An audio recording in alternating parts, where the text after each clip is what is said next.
Buen día, chicos de de segundo y tercero de secundaria. El día de hoy vamos a entrar a un nuevo tema respecto al área de química, que es enlaces químicos. Ese es el tema del día de hoy. Vamos a iniciar. Quiero que observen bien esas tres imágenes. En una, por ejemplo, en la primera estamos encontrando átomos de cobre. En la segunda encontramos moléculas de agua. Y en la tercera estamos encontrando iones de sal. Iones, ya saben qué son. Si quieren volver a recordarlo, regresen a los videos anteriores para que recuerden la definición de un ion. Principalmente los iones pierden y ganan electrones, y por eso es que pierden también y ganan energías, ya sea positivas o negativas. Pero ¿quién mantiene unidos a estos átomos, moléculas, moléculas y también iones? ¿Qué es lo que hace que se puedan unir? Por ejemplo, el hidrógeno con el oxígeno. ¿Qué hace que se pueda unir el sodio con el cloro? Bien, pues lo que los mantiene unidos son unas fuerzas a las cuales vamos a llamar enlace químico. ¿Pero qué es un enlace químico? Acá tenemos dos elementos por separado. Uno es el hidrógeno, el otro es el cloro. Están totalmente separados. Como pueden observar, hay una distancia enorme entre el hidrógeno y el cloro. Sin embargo, ahí en esta segunda imagen ya tenemos que el hidrógeno con el cloro se han unido formando el ácido clorhídrico. Así se llama la unión, así se le llama a la unión de hidrógeno con cloro, ácido clorhídrico. Entonces, ahora nos preguntamos, ¿qué fuerza es la que pudo unir a hidrógeno y cloro? Y también, ¿qué fuerza es la que los mantiene unidos a estos dos átomos? Pues esas fuerzas, como les digo, son los enlaces químicos. Esas fuerzas ayudan a que estos dos elementos se unan, se junten, y además los mantiene unidos. Por lo tanto, el enlace químico es el conjunto de fuerzas que mantiene unidos a los átomos, iones y moléculas cuando forman distintas agrupaciones estables. Tengo una nueva definición por acá. ¿Qué es un enlace químico? Se define como la unión establecida entre átomos, iones y moléculas. Es la unión debido a que se comparten electrones para formar estructuras más complejas. Ojo, ojo, que acá ya está mencionando nuestra diapositiva que en esa unión que se da en esos enlaces, en esas fuerzas que unen a estos elementos químicos, lo que va a darse es que se van a compartir electrones para formar estructuras más complejas. También se refiere a la fuerza que hace posible la unión o enlace. También tenemos aquí qué tipos de enlaces químicos podemos encontrar. Estos enlaces químicos pueden ser iónico, puede ser covalente o puede ser metálico. Esos tres tipos nada más vamos a encontrar. ¿A qué se refiere el término iónico? Se va a producir entre metales y no metales, es decir, un metal se va a unir a un no metal. Ya saben cuáles son los metales y los no metales. De acuerdo a la clase anterior, averiguamos incluso los grupos que hay en los diferentes, en la tabla periódica, grupos y periodos, y dentro de esos grupos y periodos pues encontramos a los metales y a los no metales. Entonces el enlace iónico quiere decir la unión o la fuerza que se va a dar entre un metal y un no metal. Va a dar lugar a redes iónicas. Cuando se unen van a formar a los iones, por eso es que dan lugar a las redes iónicas. Y los iones, que son, pueden ser positivos o cationes, o también pueden ser negativos o aniones. El enlace covalente. El enlace covalente se produce entre no metales cuando los átomos que van a compartir electrones. Aquí en el iónico se van a donar los electrones y en el covalente se van a compartir los electrones. Da lugar a moléculas, es decir, se forman compuestos más complejos, y estas moléculas a su vez se unen mediante fuerzas intermoleculares tales como fuerzas de Van der Waals o puentes de hidrógeno. Entonces estas fuerzas son para unir a estructuras mucho más complejas ya. También hay un enlace denominado metálico, y este enlace se produce al unir átomos solamente que pertenezcan a los metales. y da lugar a las redes metálicas.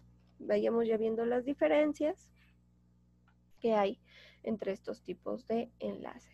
Pero ahora vamos a ver conceptos claves para entender los enlaces químicos, para entender esta unidad de estas sesiones de enlaces químicos. Necesitamos saber qué es la regla del octeto. La regla del octeto nos muestra que para tener mayor estabilidad, los átomos van a tender a ocupar su nivel de energía más externo con 8 electrones. Eso quiere decir que los átomos que tengan el nivel de energía con 8 electrones, el último, es cuando el átomo tiene estos 8 electrones, es estable. Ahora, no siempre tiene 8 electrones, a veces tiene 1, 2, 3, 4, etcétera. Y cuando no tiene los 8 electrones, simplemente se considera que es inestable. Dentro de los átomos que tienen mayor estabilidad y que sí tienen los 8 electrones en su último nivel, están los que se presenta ahí en la diapositiva.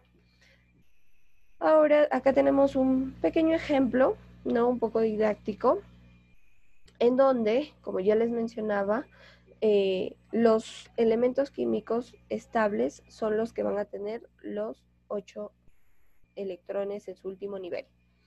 ¿Qué pasa si en como pueden observar en el primer ejemplo que tienen acá, dice este pequeño átomo que le falta en su último nivel, le falta un electrón? Este es su último nivel. Recuerden que debe tener más, porque el primer nivel entran 2 electrones, luego sigue el segundo nivel.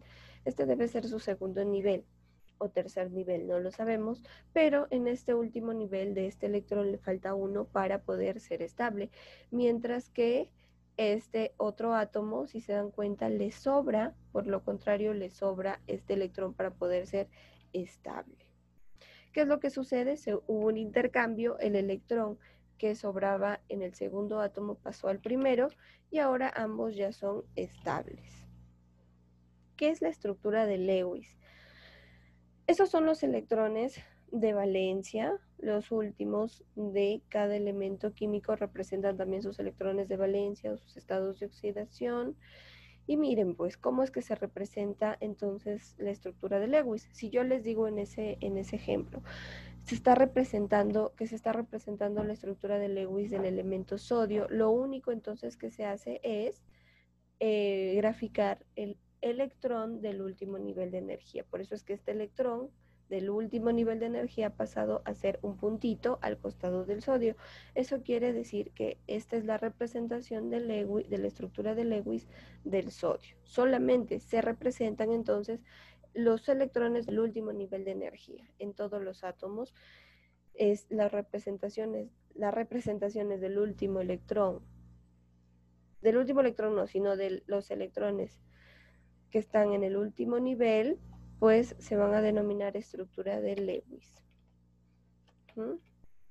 Ahora, ¿tienen ahí ustedes ejemplos, como pueden observar, del calcio, del carbono y del aluminio? Ustedes pueden, si gustan, desarrollar la distribución de sus electrones y se van a dar cuenta que en el último nivel el calcio tiene 2, en el último nivel el carbono tiene 4 y en el último nivel el aluminio tiene 3. También tenemos que determinar qué es la electronegatividad. La electronegatividad es la capacidad que tienen los átomos para atraer electrones hacia sí mismos. Ahí ustedes observan, incluso en sus tablas, muchos de ustedes tienen ya el valor de la electronegatividad. Se les da el valor de la electronegatividad y si no lo pueden buscar en internet, no hay ningún problema. Si van más a la derecha, los que van más a la derecha son más electronegativos y los que van de abajo hacia arriba en la tabla periódica también son un poco más electronegativos, como pueden observar. Y el elemento más electronegativo de todos en la tabla periódica es el flúor con 4,0. Acá hay un pequeño ejercicio que también he puesto acá para que ustedes mismos lo hagan en su práctica y es definir la electronegatividad y la estructura de Lewis de sodio y cloro. Entonces aquí tienen, por ejemplo, tanto la estructura de Lewis como la electronegatividad del sodio, igualmente del cloro, como pueden ver ahí en ese ejemplo. Y ahora van a realizar, y debajo del sodio y del cloro está la electronegatividad. Entonces, eso es lo que van a hacer el día de ahora. ¿sí? Hacer las estructuras de Lewis de diferentes elementos químicos y a su vez van a también sacar la electronegatividad. Vamos a empezar por ahí y ya en la próxima clase trabajaremos ejercicios con los diferentes enlaces químicos.